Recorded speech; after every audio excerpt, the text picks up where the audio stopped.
सत साहिब।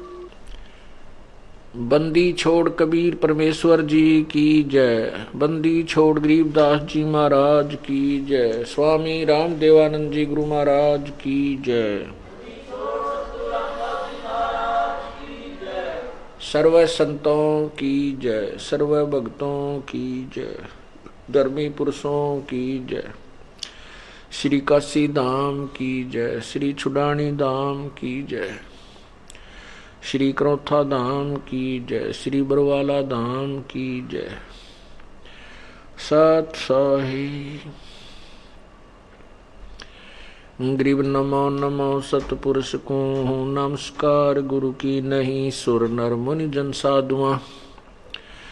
संतों सर्वस दी नहीं सतगुरु साहेब संत सब दंडोतम प्रणाम। आगे पीछे मध्य हुए तिनको जा कुर्बान। नराकार निर्विषम काल जाल वैवंदनम निर्लेपम निज निर्गुणम अकलनु बेशुंदनम। सोहम सुरति समाप्तम सकल समाना निर्तलय। उज्ज्वल हिरंबर हरदम अम्बे परवा अथाह वार पार नहीं मध्यतम। गरीब जो सुमर सिद्ध होई गणनायक गलताना। करो अनुग्रह सोई पारस पद परवाना। आदि गणेश मनाऊं गणनायक देवन देवा। चरण कमल लो लाऊं आदंत करूं सेवा। परम शक्ति संगीतम रिद्धिदाता सोई। अवगत गुण अतीतम सत्पुरुष निर्मोही। जगदम्बा जगदीशम मंगल रूप मुरारी। तन मन अर्पों शीशम भक्ति मुक्ति भंडारी। सुर नर मुनि जन ध्यावे ब्रह्मा विष्णु महेशा। शेष सहस मुख गावे हैं पूजे आदि गणेशा। इंद्र कुबेर सरीखा वरुण धर्म राय ध्यावे। सुमृत जीवन जी का मन इच्छा फल पावे। 33 कोटि आधारा ध्यावे से 88। उतरे भव जल पारा कट है यम की फांसी। 33 कोटि आधारा ध्यावे से 88। उतरे भव जल पारा कट है यम की फांसी। सत्साही। कर जोरूं विनती करूं धरूं चरण पर शीश। गुरु राम देवानंद जी महाराज ने दियो नाम बख्शीश। कोटि कोटि सिजदा करूं कोटि कोटि प्रणाम। चरण कमल में राखियो मैं बांदी जाम गुलाम।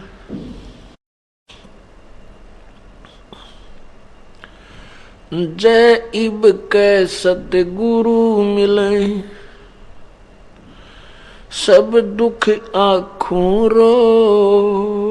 चरणों ऊपर शीश धरूं कहूँ जो कहनी हो। गुरु जी तुम ना भूलियो।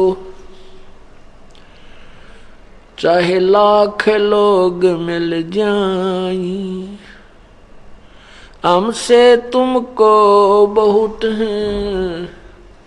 तुमसे हमको नहीं। तुम्हारे विसारे क्या बने। मैं किसकी शरण में जाऊं। शिव बिरंच मुनि नारदा तिनके हृदय न समाऊं। अवगुण किए तो बहुत किए करत न मनी हारी। बावे बंदा बख्श दियो बावे गर्दन उतारे। अवगुण मेरे बाप जी बख्शो गरीब नवाज। जो मैं पूत कपूत हूँ बोर पिता कुलाज। मैं अपराधी जन्म का नक्सक भरे विकार। तुम दाता दुख भंजना मेरी करो संभारी। मानुष जन्म दुर्लभ है मिले न बारंबार। तरवर से पत्ता टूट गिरे वो बोहड़ न लगता डार। बंदे तू कर बंदगी जय चावे दीदार। अवसर मानुष जन्म का भाई मिले न बारंबार। वो पृथ्वीपति चकवे गए जिनके चक्कर चलंत। रावण सरीखे कौन गिने ऐसे गोए अनंत। भाई मानुष जन्म पाके जो नहीं रटे हरि नाम। जैसे कुआ जल बिना फिरे बनवाया किस काम।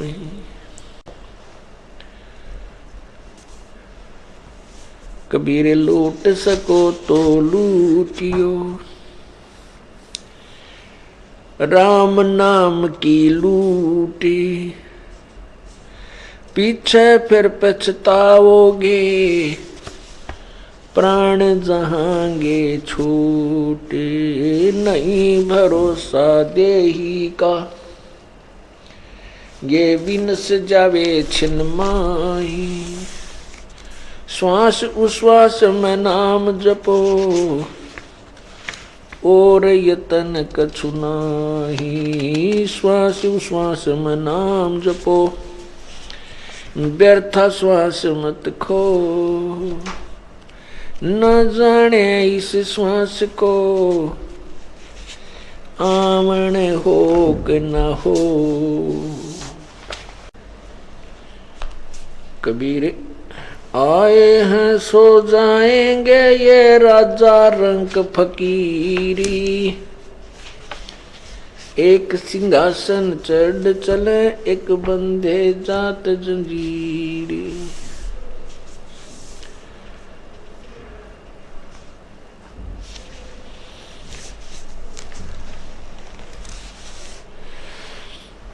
कबीर झूठे सुख को सुख कहें ये मान रहा मन मोद।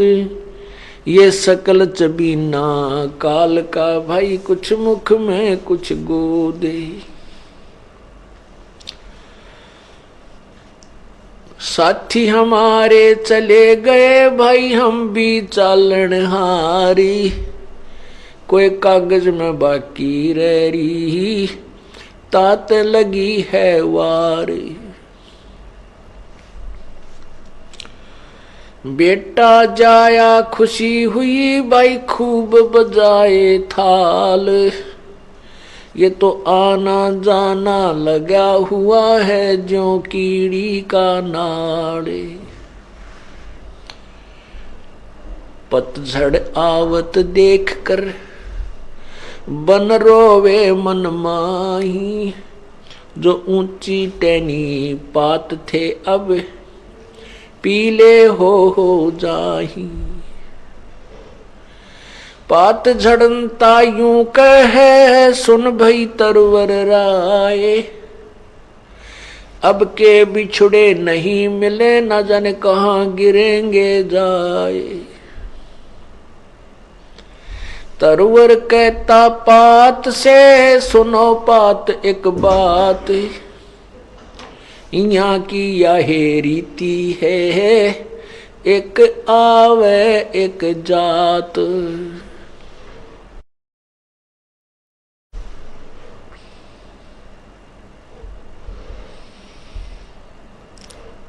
परमपिता परमात्मा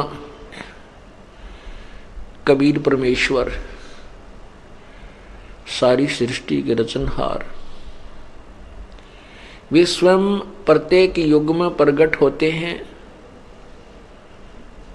और उस युग में आकर के वे स्वयं अपने अमृत ज्ञान की वर्षा करते हैं, अपने तत्व ज्ञान को, अपने द्वारा रची हुई सृष्टि को वही ठीक ठीक बताते हैं।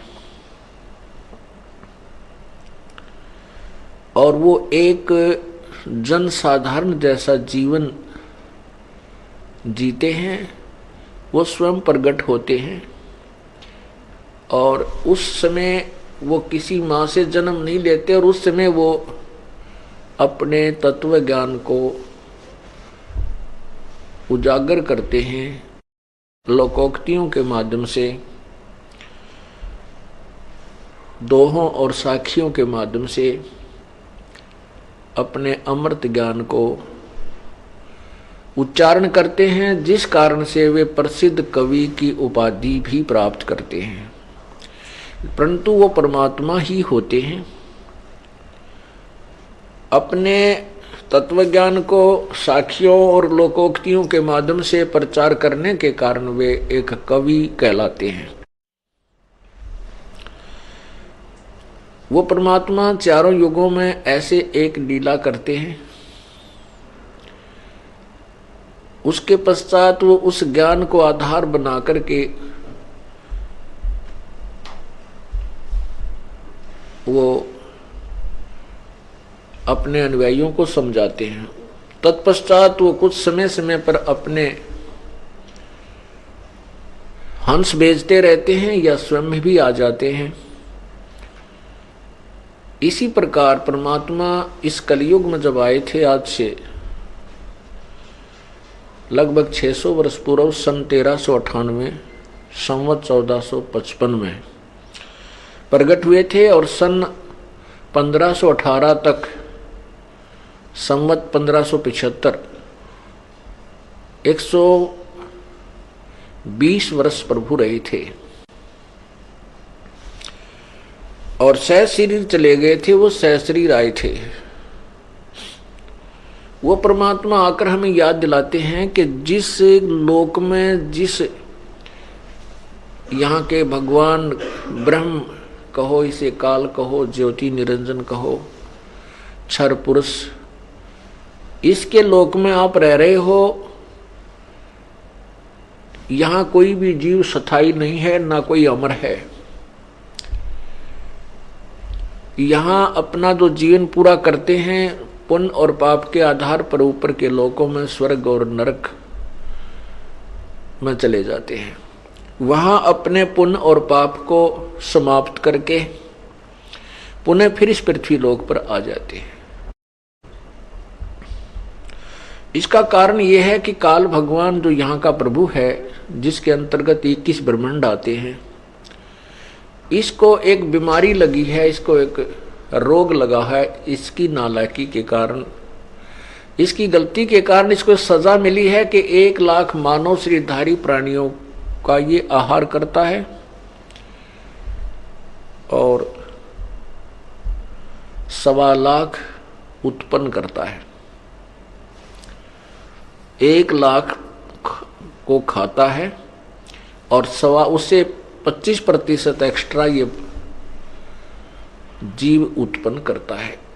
उनको ठिकाने जो 25% एक्स्ट्रा आते हैं और जो अपने कर्म होकर के यहाँ से चले जाते हैं, प्रतिदिन 1 लाख उत्पन्न होती है मानव शरीरधारी और 25% एक्स्ट्रा। तो उनको ठिकाने लगाने के लिए इसने ये 84 लाख प्रकार के प्राणियों के शरीर बनाए हुए हैं। और फिर यहाँ एक कानून बनाया है कि जो जैसे कर्म करेगा उसको इतना ये जन्म भोगना होगा, इतना वो दूसरा जन्म, इतना उस तीसरा जन्म, ऐसे। तो परमात्मा हमें याद दिलाते हैं कि जिन परमात्माओं की, भगवानों की तुम पूजा करते हो, जिनको तुम परमात्मा मानते हो, प्रथम तो वो परमात्मा नहीं है, क्योंकि हम परमात्मा की परिभाषा से परिचित नहीं है, इसलिए हम इनको भगवान मानते हैं। भगवान या परमात्मा उसको कहा जाता है जो केवल हमें सुख दे और सुखदायी भोग पदार्थ दे और हमें किसी प्रकार की हानि नहीं पहुंचावे, ना कोई टांग तोड़े, ना किसी की आंख फोड़े, ना किसी का कैंसर बनावे, और ना किसी का बेटा मारे, ना बेटी मारे, ना स्वयं किसी की हत्या, ना किसी की हत्या करे। वो परमात्मा कहलाता है। बाकी परमात्मा नहीं होते। बाकी स्वामी जैसे कोई किसी के ऊपर कंट्रोलर है, उसको वो उसका स्वामी है, उसका वो भगवान मान लिया उसने। अब जैसे गीता जी अध्याय नंबर 15 के श्लोक नंबर 1 में कहा कि ये ऊपर को जड़ वाला, जो ऊपर को जड़ और नीचे को शाखा वाला जो संसार रूपी वृक्ष है, और जो संत इसके जो पत्ते विभाग सारे विभागों सहित जानता है, जड़ कौन है, तना क्या है, डार क्या है, टहनी शाखाएं क्या हैं और आगे पत्ते क्या हैं, वह संत तत्वदर्शी संत है, वह वेदवित है। वेद माने वेद का अर्थात तत्व पूर्ण ज्ञान का, वित्त माने जानने वाला, वह वेदवित है अर्थात वो तत्वदर्शी संत है। गीता जी अध्याय नंबर 4 के श्लोक नंबर 34 में बताया है कि जो श्लोक नंबर 25 से लेकर और 31 तक जो वर्णन किया है कि कोई तो ऐसी साधना करता है, कोई ऐसे साधना करता है, कोई देवताओं की पूजा करके ही अपना मोक्ष मानता है। ये देखिएगा गीता अध्याय नंबर 4, श्रीमद् भगवत गीता अध्याय नंबर 4 का श्लोक नंबर 25 है।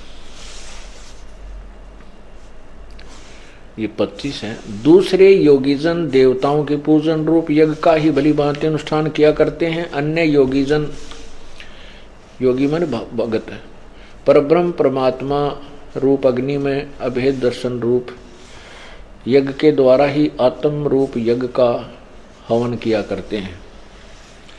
अन्य योगीजन समस्त इंद्रियों को संयम अग्नि में हवन किया करते हैं। दूसरे यानी अन्य लोग शब्द आदि समस्त विषयों को अग्नि रूप अग्नियों में हवन किया करते हैं। 27 में कहा कि दूसरे यानी कुछ और अन्य योगीजन इंद्रियों को संपूर्ण क्रियाओं को और प्राणों की समस्त क्रियाओं को ज्ञान से प्रकाशित आत्म संयम योग रूप अग्नि में हवन किया करते हैं। कई पुरुष अपरे यानी अन्य कोई और द्रव्य संबंधी यज्ञ करने वाले हैं, कितने ही तपस्या रूप यज्ञ करने वाले, यज्ञ माने अनुष्ठान, और दूसरे कितने ही योग रूप यज्ञ करने वाले और कितने ही अहिंसावादी तीक्ष्ण व्रतों से युक्त यत्नशील पुरुष स्वाध्याय ज्ञान यज्ञ करने वाले हैं।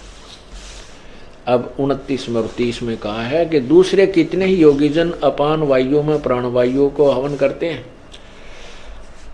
वैसे ही दूसरे योगीजन प्राणवायु में अपान वायु को हवन करते हैं। अन्य कितने ही नियमित आहार अल्पाहारी नियमित आहार यानी अल्पाहार करने वाले प्राणायाम प्राण पुरुष प्राण और अपान की गति को रोककर प्राणों में ही हवन किया करते हैं। ये सभी साधक यज्ञों द्वारा पापों का नाश कर देने वाले यज्ञों को जानने वाले हैं, यज्ञविद। ये क्या, इसका अर्थ ये है 31 तक का 25 से 30 में कि कोई तो देवताओं की पूजा करके, कोई अपने श्वास उस श्वास को केवल देखता है, श्वास बाहर जाता उस पर ध्यान रखो, अंदर आता उस पर ध्यान रखो, बस इसी को अपना अनुष्ठान करता है। इसी तरह कोई व्रत रखता है, कोई अहिंसावादी जैसे मुंह पर पट्टी बांध कर नंगे पैरों घूमते हैं, इसी को मोक्ष और कल्याणकारक मानते हैं। इसी प्रकार कोई दर्व यज्ञ करता है, भंडारे करता है, कहीं गौशाला बना देता है, किधर धर्मशाला बनवा देता है। कहते हैं कुछ इसी को अपना अंतिम जो है ना भक्ति मानते हैं। कुछ अल्पाहार करते हैं, बहुत ही कम भोजन करते हैं, उसी से मोक्ष मानते हैं। और ये सभी जो साधना कर रहे हैं, ये सभी पाप नाशक जानकर कर रहे हैं। इसका भाव ये है, गीता जी अध्याय नंबर 4 के श्लोक 25 से 30 तक का ये सारांश है कि साधना सभी जो भी जैसी साधना कर रहे हैं वो उनको पाप नाशक जानकर ही करते हैं, पाप नाशक जानते हैं। आगे 31 में कहा है, 31 में ये कहा कि जो साधना करते नहीं वो तो ना इस लोक में सुखी ना परलोक में सुखी। 31 पढ़ो, गीता जी अध्याय नंबर 4 का ये श्लोक 31, 30 तक हमने पढ़ लिया। 31 इसमें लिखा है कि एक कुरुश्रेष्ठ अर्जुन, यज्ञ से बचे हुए अमृत का अनुभव करने वाले योगीजन सनातन ब्रह्म परमात्मा अथवा पूर्ण परमात्मा को प्राप्त होते हैं। तो यह मनुष्य प्राप्त होते हैं यज्ञ न करने वाले पुरुष के लिए, जो साधना करते ही नहीं, उन मनुष्यों के लिए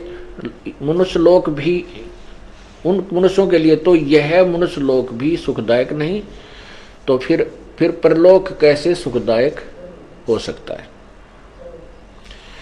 इसका भावार्थ ये है कि जो साधना कर रहे हैं, कोई कैसे करता है, कोई देवताओं की पूजा करता है, कोई योग अभ्यास से ही अपने मोक्ष मानता है, योग अभ्यास करके, कोई द्रव्य यज्ञ से यानी धन से जो अनुष्ठान करता उन्हीं को अंतिम मानता है, कोई अल्पाहारी, कोई अहिंसावादी, इन अनुष्ठानों को करके जो इनको मोक्षदायक मानते हैं, पाप नाशक। फिर 31 में कहा कि जो साधना करते ही नहीं, जो यज्ञ नहीं करते, अनुष्ठान नहीं करते, भक्ति नहीं करते, वो तो इस लोक में भी सुखी नहीं और परलोक में तो होंगे कहाँ। आगे 32 में कमाल कर दिया, निर्णायक ज्ञान दे दिया कि उस परम पिता परमात्मा पूर्ण ब्रह्म के मुखारविंद से उच्चारित उन वाणियों में जो अभी दास ने आपको बताई है, उस अमृत ज्ञान में, उस परमात्मा के मुख्य ज्ञान में, उन्हीं के मुखारविंद से उच्चारित उस तत्व ज्ञान के अंदर परमात्मा की प्राप्ति के यथार्थ साधन लिखे हैं। और उस ज्ञान में जो साधना जैसी करते हैं उनसे क्या लाभ है, क्या हानि है, वो भी उस तत्व ज्ञान के अंदर लिखा है। तो उस तत्व ज्ञान को गीता अध्याय नंबर 32 आपको सुना रहा हूं। फिर 33 और 34 में कहा है, 34 में कहा कि उस तत्व ज्ञान को जो पूर्ण परमात्मा के मुखारविंद से उच्चारित है, उसको किसी तत्वदर्शी संत के पास जाकर समझ। गीता अध्याय नंबर 4 के 25 से 30 तक वर्णन किया है। कोई ऐसा साधना करता है, कोई ऐसी करता है, कोई ऐसी करता है, और इन साधनाओं को वो पाप नाशक मानकर जानते हैं, पाप नाशक जानते हैं, इसलिए करते हैं। फिर कहा है कि 31 में कहा कि जो साधना करते ही नहीं, उनको तो, जो साधना नहीं करते उनको इस लोक में या परलोक में कोई लाभ, कोई सुख नहीं। अब 32 में कहा है कि उस परमात्मा के मुख्य ज्ञान में, उसी के मुख से उच्चरित उस ज्ञान में जो तत्व ज्ञान है, उसमें बहुत प्रकार के वर्णन किए हैं। अब देखना अध्याय नंबर 4 और ये श्लोक नंबर 32, 31 तक आपने पढ़ा। इस प्रकार और भी बहुत तरह के यज्ञ एवं बहुविधा इस प्रकार बहुत तरह के यज्ञ वेद की वाणी में, इन्होंने ब्राह्मण का अर्थ वेद कर दिया, वेद, ये गलत कर दिया। ब्राह्मण का अर्थ होता है पूर्ण परमात्मा यानी बड़े भगवान। अब इन्होंने ब्राह्मण का अर्थ आपको इन्हीं के कर कमलों द्वारा दिखाता हूं। अध्याय नंबर 17 के श्लोक नंबर 23 में ये देखो, ओम तत्सत, ओम तत्सत, ये है गीता अध्याय नंबर 17 और श्लोक नंबर 23 में। ओम तत्सत इति निर्देश है ब्रह्मण त्रिविध समर्थ है ब्राह्मणा तेन वेदा च यज्ञा च विहिता पुरा। ओम तत्सत ऐसे ही है तीन प्रकार का। ब्रह्मण माने सच्चिदानंद घन ब्रह्म का, ब्रह्मण सच्चिदानंद घन, ब्रह्म का अर्थ है सच्चिदानंद घन ब्रह्म, यानी गीता ज्ञान दाता से अन्य कोई परमात्मा है, सच्चिदानंद घन परमात्मा। ब्रह्मण का अर्थ हुआ सच्चिदानंद घन परमात्मा। अब हम इसका अनुवाद करेंगे तो समझ में आएगा। गीता अध्याय नंबर 4 के श्लोक 32 का इन्होंने क्या लिखा है, एवं बहुविधा यज्ञा विहिता ब्रह्मण मुखे, एवं बहुविधा यज्ञा वितता ब्रह्मण मुखे कर्मजान विधितान सर्वान एवं ज्ञात्वा विमोक्षसे। इस प्रकार और भी बहुत तरह के, इस प्रकार और भी बहुत तरह के यज्ञ ब्रह्मण मुखे, ब्रह्मण माने सच्चिदानंद घन ब्रह्म के, मुखे माने मुख्य वाणी में, उनके मुख के द्वारा उच्चारित वाणी अर्थात तत्व ज्ञान में।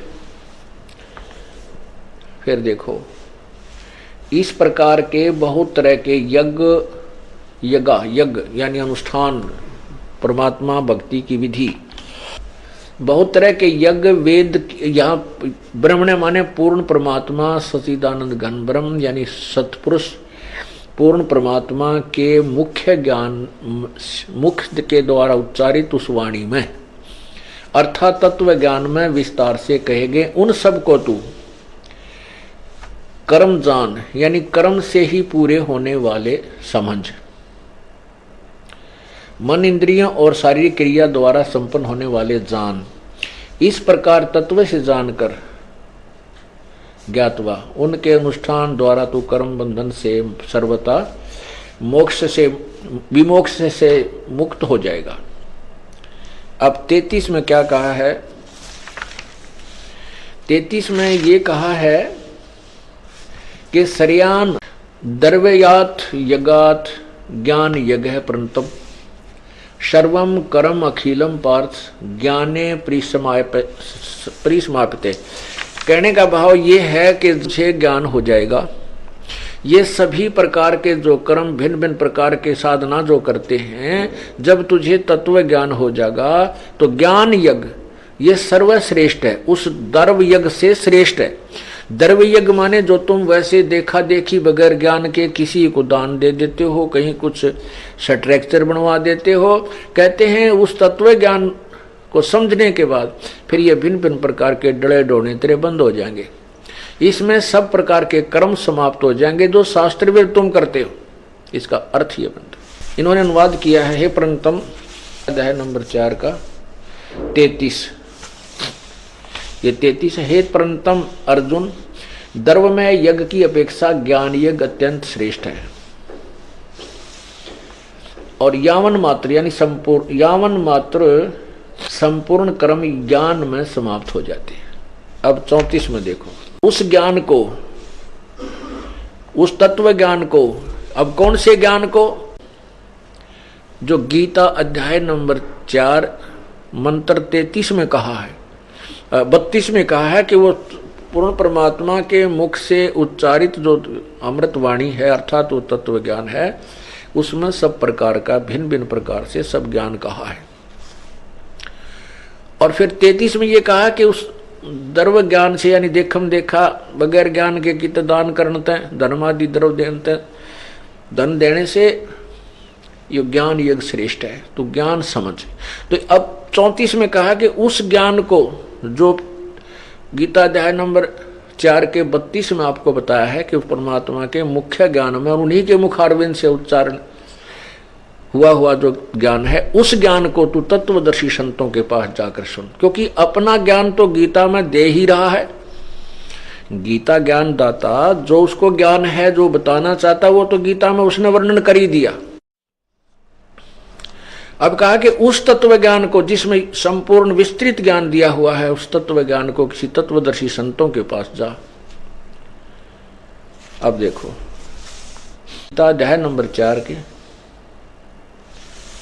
और ये 34 मंत्र में, तो उस ज्ञान को, कौन से ज्ञान को, जो गीता अध्याय नंबर 4 के और 32 में वर्णन है किया है, उस ज्ञान को तू तत्वदर्शी संतों के पास जाकर समझ। उस ज्ञान को तू तत्वदर्शी ज्ञानियों के पास जाकर समझ। उनको भली भांति दंडवत प्रणाम करने से, उनकी सेवा करने से और कपट छोड़कर सरलता पूर्वक प्रश्न करने से वे परमात्म तत्व को, तत्वदर्शिनी व तत्वदर्शी संत, ज्ञान को जानने वाले ज्ञानी महात्मा तुझे तत्व ज्ञान का उपदेश करेंगे। अब इस यहां से अब 15वें अध्याय का प्रथम मंत्र, 15वें अध्याय का प्रथम मंत्र आपको स्पष्ट कर रहा है कि वो तत्वदर्शी संत कैसा होगा। इसका लिंक यहां जोड़ा। अब ये दास आपको क्लियर करना चाहता, स्पष्ट करना चाहता है, समझाना चाहता है कि परमात्मा किसे कहते हैं, भगवान किसे कहते हैं, भगवान की क्या परिभाषा है, उसकी ये भूमिका बनाई जा रही है। अभी तक भूमिका बन रही है भगवान की डेफिनेशन को समझाने के लिए। भगवान की जो परिभाषा है उसको समझाने के लिए अभी तो ये भूमिका बन रही। अब तत्वदर्शी संत की पहचान 15वें अध्याय के प्रथम मंत्र में ही बताई है। देखिएगा श्रीमद् भगवद गीता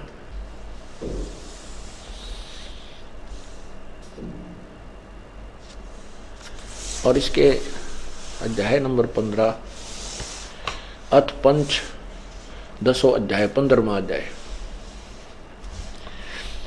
इसमें है कि ऊर्ध्व मूलम, ऊर्ध्व माने ऊपर को, मूलम माने जड़, अधः शाखम नीचे को शाखा वाला, अश्वत्थम प्राहु अवयम, ये मजबूत पीपल का वृक्ष यानी वृक्ष रूपी अविनाशी संसार रूपी वृक्ष कहा है, जो कहा गया है, कहा है छंदासी यस्य पर्णानि ये तम वेद स वेदविद। छंद माने टुकड़े, विभाग सहित जिसके पत्ते आदि हैं वो ये तम वेद स वेदविद, जो उसको जानता है, स वेदविद वह तत्वदर्शी संत है, वह वेद के तात्पर्य को सही जानता है। ये देखना इन्होंने अनुवाद किया आदि पुरुष परमेश्वर मूल वाले। भावार्थ इनका ये ठीक है, ये कहना चाहते हैं कि ऊपर को जड़ है वो तो पूर्ण परमात्मा आदि पुरुष परमेश्वर समझो, और नीचे को शाखा तीनों गुण रूपी रजगुण ब्रह्मा, सतगुण विष्णु, तमगुण शिवजी रूपी शाखाएं हैं। ये देखना आदि पुरुष परमेश्वर मूल वाले, अधः शाखम, अधः का अर्थ इन्होंने ब्रह्मा रूप मुख शाखा वाले लिख दिया, नहीं, अधः माने नीचे होता है। ये देखो इन्होंने खुद किया है, अधः माने नीचे, अधः माने नीचे। कौन से में? दूसरे ही मंत्र में, ये 15वें अध्याय के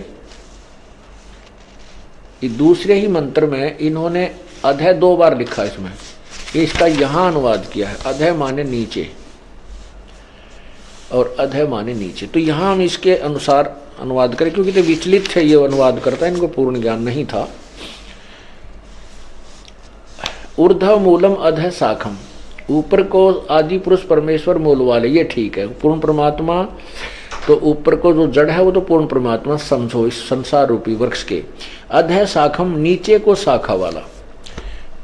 अब ये आपको समझ में आएगा इससे, ये चित्र देखें, ये है उल्टा लटका हुआ संसार रूपी वृक्ष, ये सारा।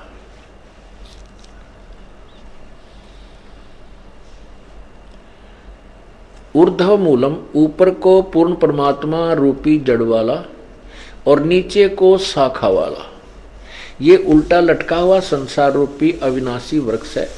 और जो संत इसके सभी छंद यानी टुकड़ों को, ये तना क्या है, ये डार क्या है, और ये शाखा क्या है, और ये पत्ते कौन है, तो परमात्मा ने, पूर्ण ब्रह्म ने अपने उस मुख्य ज्ञान में, अपनी मुखारविंद से उच्चारित उस तत्व ज्ञान में, अमृतवाणी में, कबीर वाणी में कहा है, अक्षर पुरुष एक पेड़ है, निरंजन वा की डारे, तीनों देवा शाखा है, भाई पात रूप संसार। अक्षर पुरुष ये पूरा एक संसार है, क्योंकि जो जमीन से बाहर दिखाई देता है हम उसको पेड़ मानते हैं, ये वृक्ष है। ये संसार रूपी अक्षर जड़ से जो जमीन से बाहर दिखता है हम उसको वृक्ष कहते हैं, वृक्ष। तो ये अक्षर पुरुष तना जो है ये तो अक्षर पुरुष है, और निरंजन ज्योति निरंजन ये ब्रह्म, ये इसकी डार है, मोटी डार जो निकली। उस डार के फिर 3 शाखाएं बन गई, तीनों देवा, रजगुण ब्रह्मा, सदगुण विष्णु, तमगुण शिव जी, तीनों देवा शाखा हैं, और ये पात रूप संसार। ये परमात्मा ने स्वयं बताया है कि अक्षर पुरुष एक पेड़ है। अक्षर, क्षर पुरुष और अक्षर पुरुष, ये अक्षर पुरुष है, ये क्षर पुरुष है, और ये तीनों देवा, रजगुण ब्रह्मा, सदगुण विष्णु, तमगुण शिव जी रूपी शाखाएं हैं, और ये पात रूप संसार है। तो पर ये जो ऊपर है ये मूल जो है ये पूर्ण परमात्मा है, इसको परम अक्षर ब्रह्म भी बोलते हैं, परम अक्षर ब्रह्म। और ये क्षर ब्रह्म, ये अक्षर, ये परम अक्षर ब्रह्म, ये अक्षर ब्रह्म यानी अक्षर पुरुष, पर ब्रह्म भी कहते हैं, ये क्षर पुरुष, क्षर ब्रह्म भी कहते हैं इसको। और ये तीनों रजगुण ब्रह्मा, सदगुण विष्णु, ये तीनों शाखा हैं। अब पर ये ज्ञान अब समझ में आएगा गीता जी वाला।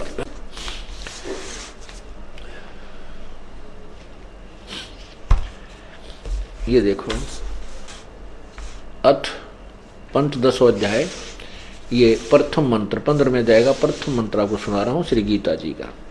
आदि पुरुष परमेश्वर मूल वाले, ऊर्ध्व मूलम, ऊपर को, ऊर्ध्व माने ऊपर को, मूल वाला, और अधः माने नीचे को। इन्होंने लिखा ब्रह्मा रूप मुख, मुख्य शाखा वाले, ब्रह्मा रूप मुख्य शाखा वाले नहीं, अधः शाखम, नीचे को शाखा वाला। ये संसार रूपी पीपल के वृक्ष को अविनाशी कहते हैं, वेद जिसके पत्ते हैं। छंद माने टुकड़े होता है, छंदासी यस्य प्रणानी, और इसके छंद, इसके टुकड़े जो हैं वो अलग अलग विभाग हैं, उसके पत्ते आदि कहे हैं। उस संसार वृक्ष को जो पुरुष, जो व्यक्ति मूल सहित जड़ से लेकर शाखाओं तक तत्व से जानता है, वह वेद के तात्पर्य को जानने वाला है। तम यह वेद, उसको जो जानता है, वेद माने जानना भी होता है, ज्ञान होता है। स वेदवित, उस वह वेद के तात्पर्य को, अर्थात वो तत्वदर्शी संत है जो इन पूरे संसार रूपी वृक्ष के विभाग सहित बता देता है कि ये तना कौन है, ये जड़ कौन है, ये तना कौन है, ये डार कौन है, और ये शाखाएं क्या है, पत्ते क्या है तत्वदर्शी संत है। ये गीता जी अध्याय नंबर 15 के मंत्र 1 ने स्पष्ट कर दिया तत्वदर्शी संत की पहचान क्या है। तो परमात्मा स्वयं ही ये संत बनते हैं, स्वयं ही भक्त बनते हैं, स्वयं ही दास बनते हैं, और स्वयं ही तत्वदर्शी संत की भूमिका करने आते हैं। और स्वयं ये परमात्मा तो होते ही होते हैं जो सर्व ब्रह्मांडों का संचालन कर रहे होते हैं। तो उन्होंने 600 वर्ष पहले प्रभु ने आकर के ये बताया था, जो दास आज आपको ये ज्ञान प्रभु का दिया हुआ आपके समक्ष प्रत्यक्ष कर रहा है, समझा रहा है, दिखा रहा है, और जिसकी गवाही हमारे सब सदग्रंथ दे रहे हैं, गीता जी, वेद, और जैसा भी अनुभव ऋषियों का था वो पुराण भी हमें इसका समर्थन दे रहे हैं, जो परमात्मा ने 600 वर्ष पहले आकर के अपने साधारण ज्ञान में वो जो सभी सदग्रंथों का ज्ञान समावेश किया हुआ है। अब इसमें आगे देखो, गीता अध्याय नंबर 15 का मंत्र 2 देखो, श्लोक 2, ये 2, उस वृक्ष की तीनों गुण रूप जल से बड़ी हुई नहीं, तीनों गुण रूप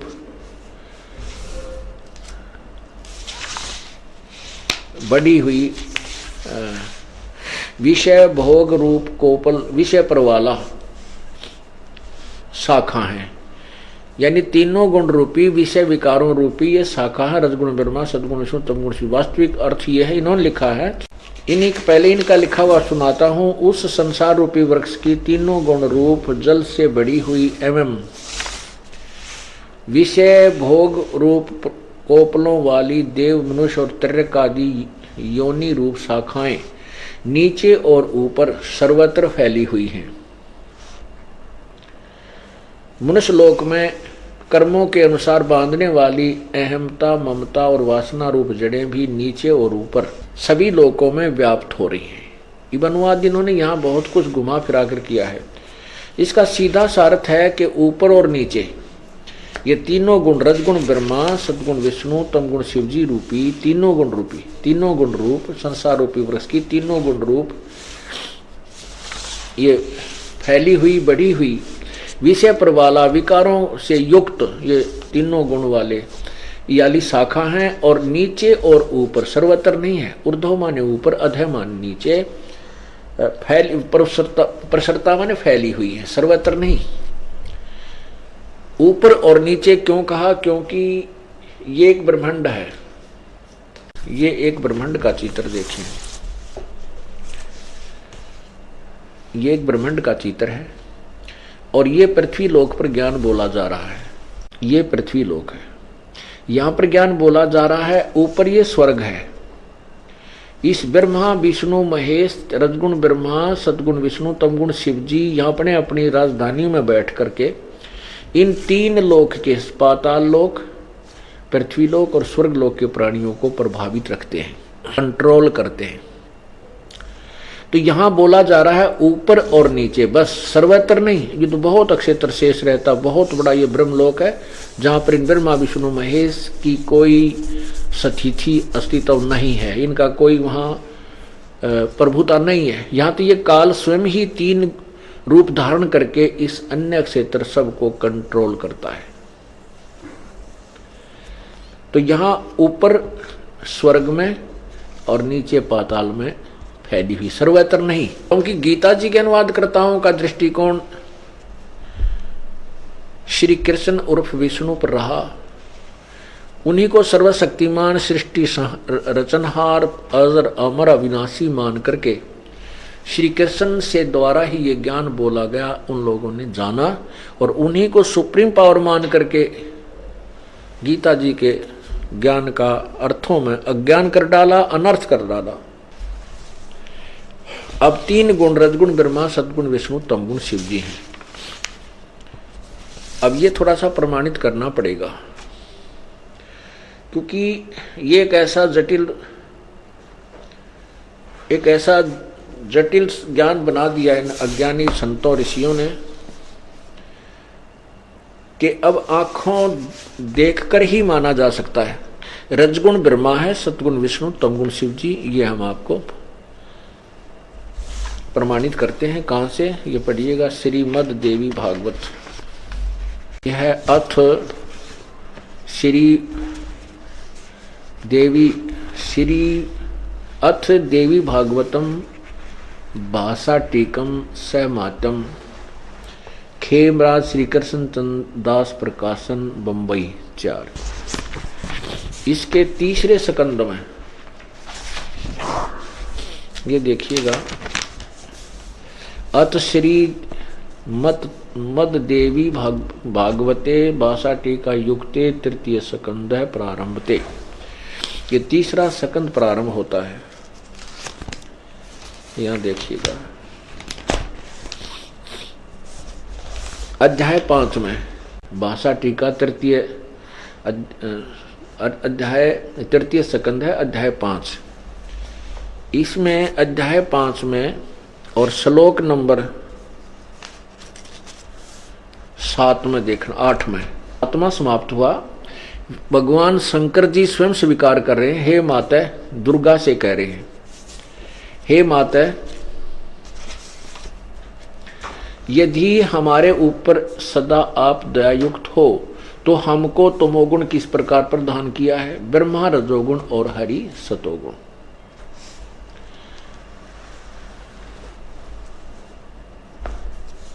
युक्त क्यों किया है? हाँ, युक्त किए हैं। युक्त किए, किस लिए युक्त किए हैं? हे माता यदि हमारे ऊपर सदा आप दयायुक्त हो तो हमको तमोगुण में किस प्रकार प्रदान किया है, ब्रह्मा रजोगुण और हरि सतोगुण युक्त किए हैं। अब ये संस्कार देखो, ये सातवां समाप्त हुआ। 8वां यहां से, यदि दाधर्मना न सदाम्बिके कथम है विहित तमोगुण है। मुझे तमोगुण किस प्रकार बनाया है माता, कमलजय यानी कमल से उत्पन्न होने वाले ब्रह्मा को रजोगुण संभाव सुहिता किमु सतोगुण हरि, और इस विष्णु को आपने सतोगुण क्यों बनाया। इति सिद्धम रजगुण ब्रह्मा है, सतगुण विष्णु, तमगुण शिव जी। अब ये देखिएगा गीता प्रेस गोरखपुर से प्रकाशित, इसमें प्रमाणित करते हैं। श्रीमद देवी भागवत, सचित्र मोटा टाइप, संपादक हनुमान प्रसाद पोदार, चिमन लाल गोस्वामी। और इसके प्रकाशक कहां से हैं? प्रकाशक में मुद्रक है गीता प्रेस गोरखपुर,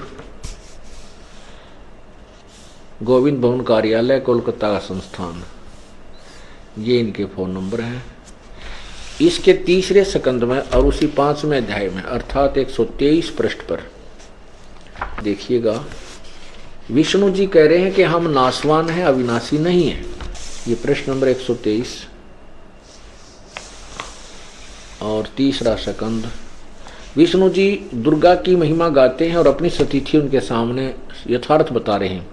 तुम शुद्ध स्वरूपा हो, यह संसार, सारा संसार तुम ही से उद्भासित हो रहा है। मैं ब्रह्मा और शंकर, हम सभी तुम्हारी कृपा से विद्यमान हैं। हमारा आविर्भाव माने जन्म और तिरोभाव माने मृत्यु हुआ करता है। केवल तुम ही नित्य हो, जगत जननी हो, प्रकृति और सनातनी देवी हो। ये प्रकृति शब्द याद रखो, दुर्गा की का ही नाम है प्रकृति।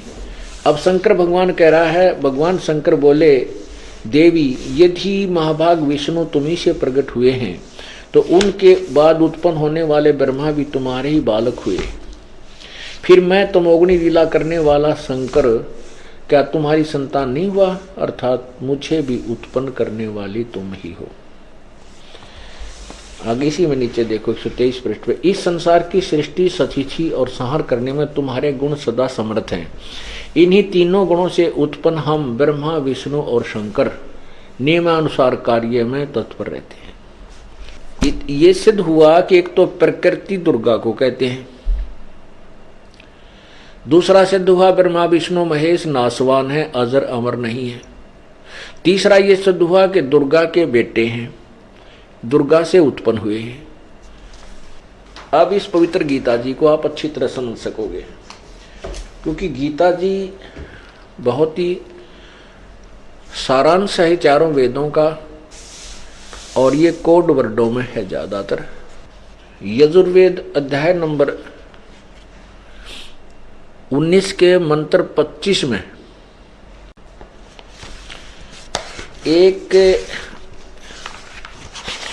एक पॉइंट को, एक स्टेप को क्लियर करने के लिए ना जाने कितने प्रमाणों की आवश्यकता पड़ती है। अब आपको ये बताते हैं कि वेदों में भी प्रमाण किया हुआ है कि जो संत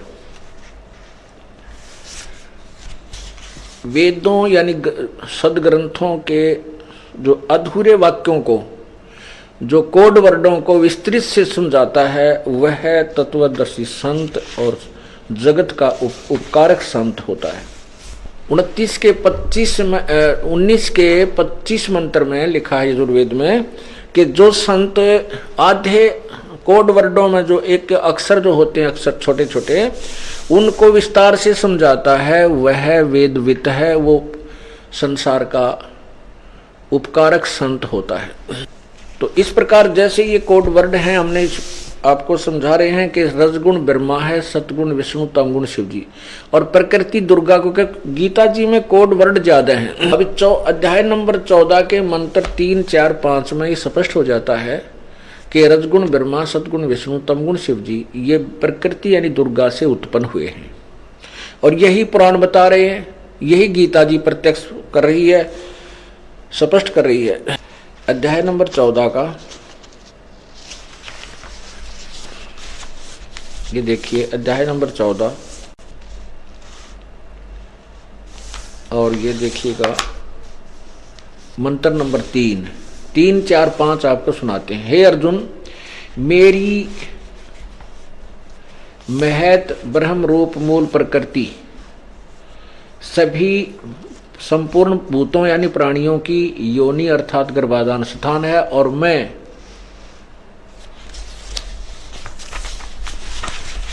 उस योनि में चेतन समुदाय रूप गर्भ को स्थापन करता हूं, ततः उससे वैसे उस जड़ चेतन संयोग से सब भूतों की यानी प्राणियों की उत्पत्ति होती है। 4 में कहा है, हे अर्जुन, नाना प्रकार की सब प्राणी योनियों में जितनी मूर्तियां और शरीरधारी प्राणी उत्पन्न होते हैं, प्रकृति, ये प्रकृति शब्द देखना, उन सब की गर्भ धारण करने वाली माता है, मैं बीज स्थापन करने वाला पिता हूं। अब 5 में स्पष्ट हो जाता है, हे अर्जुन, सतगुण, रजगुण और ब्रह्मा ये प्रकृति से उत्पन्न तीनों गुण अविनाशी जीवात्मा को शरीर में बांधते हैं, फंसा कर रखते हैं। अब हम अपने उसी पॉइंट पर आते हैं जहां से हमने प्रारंभ किया कि रजगुण ब्रह्मा है, सतगुण विष्णु, तमगुण शिव जी। और गीता जी अध्याय नंबर 15 के अब श्लोक नंबर 2 को फिर देखिए। अध्याय नंबर 15 का अब ये दूसरा श्लोक ठीक समझ में आ जाएगा।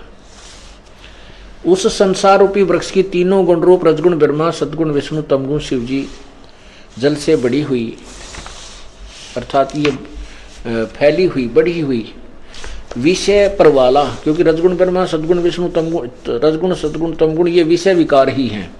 यही हमें यहाँ पर उलझा कर रखते हैं। विषय भोग रूप कोपलों वाली देव, मनुष्य और त्रिकादिश, ये नहीं है अर्थ। इसका सीधा सा ये है कि विषय विकारों वाली ये शाखाएं संसार रूपी वृक्ष नीचे और ऊपर फैली हुई हैं, जो मनुष्य लोक में जीवों को कर्मानुसार बांधने की मुख्य कारण है और ऊपर और नीचे व्याप्त है। बस इतना सारा था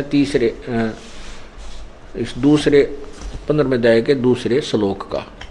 अब गीता अध्याय नंबर 15 का ही अब तीसरे में स्पष्ट किया है कि इस संसार वृक्ष का रूप जैसा कहा है यहाँ वैसा यहाँ विचार काल में, अर्थात जो गीता ज्ञान दाता भगवान कह रहा है कि मैं तुझे जो ज्ञान दे रहा हूं, तेरा मेरा जो डिस्कस चल रहा है, मैं इसको पूर्ण रूप से नहीं बता सकता। गीता ज्ञान दाता कह रहा है कि जो तेरा मेरा विचार विमर्श चल रहा है, मैं तुझे जो ज्ञान दे रहा हूं, इसमें मैं संसार रूपी वृक्ष की पूरी सृष्टि रचना के विषय में नहीं बता सकता, क्योंकि मुझे इसकी स्थिति का ऊपर और नीचे का विशेष ज्ञान नहीं है। ना इसकी मुझे प्रारंभ का पता है और ना इसके अंत का, क्योंकि काल भगवान ने परमात्मा ने पहले सृष्टि रच रखी थी, कबीर जी ने, उसके बाद इसकी उत्पत्ति हुई थी, उसके बाद इसको संसार वहां से निकाल दिया गया। ये पूर्ण रूप से उस लोक से भी परिचित नहीं है, वो कितना विस्तृत है। तो यहां कह रहा है कि संसार रूपी वृक्ष का जैसा स्वरूप मैं तुझे बता रहा हूं, अप्रोक्सीमेशन कर रहा हूं, अंदाजा सा बता रहा हूं, यहां विचार काल में मैं इसको संपूर्ण नहीं बता सकता। उसके लिए तो बताया कि तत्वदर्शी संत से ही पूछ, वही बतावेगा। अब तीसरा देखिएगा, 15वें अध्याय का तीसरा श्लोक पवित्र गीता जी। इस संसार वृक्ष का स्वरूप जैसा कहा है, जो मैं बोल रहा हूं वैसा यहां विचार काल में नहीं है, तेरे मेरी डिस्कशन में नहीं पाया जाता, क्योंकि न तो इसका आदि और न अंत तथा न इसकी अच्छी प्रकार सतिथि है।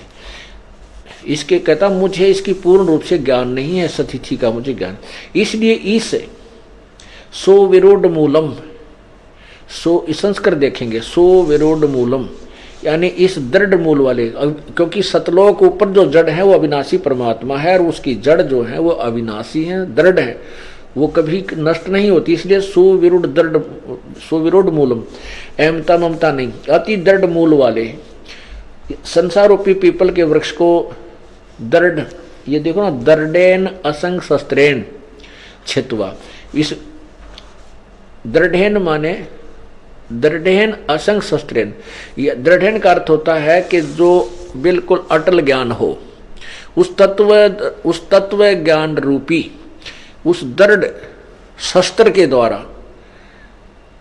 अब हमने लोहा काटना है, लकड़ गेल काटना तो कैसे कटेगा, वो तो लोहे से लोहा ही काटा जाएगा, दृढ़ उससे भी दृढ़ हो।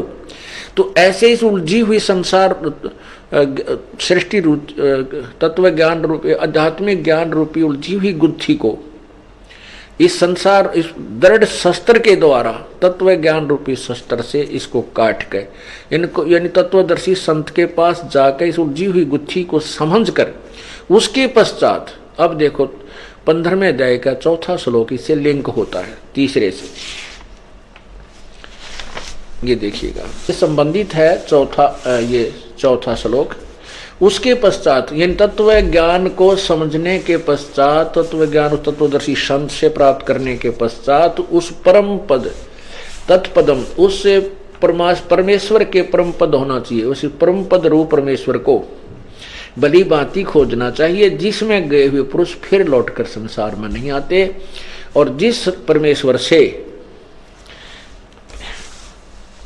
पुरातन संसार रूपी वृक्ष की प्रवृत्ति विस्तार को प्राप्त हुई, अर्थात जिसने संसार रूपी वृक्ष की सृष्टि की रचना की है, जिस परमात्मा ने, उसी आदि पुरुष नारायण की मैं शरण हूं। गीता ज्ञानदाता कहता मैं भी उसी की शरण में हूं। इस प्रकार दृढ़ निश्चय करके उस परमेश्वर का मनन और निधिध्यासन करना चाहिए।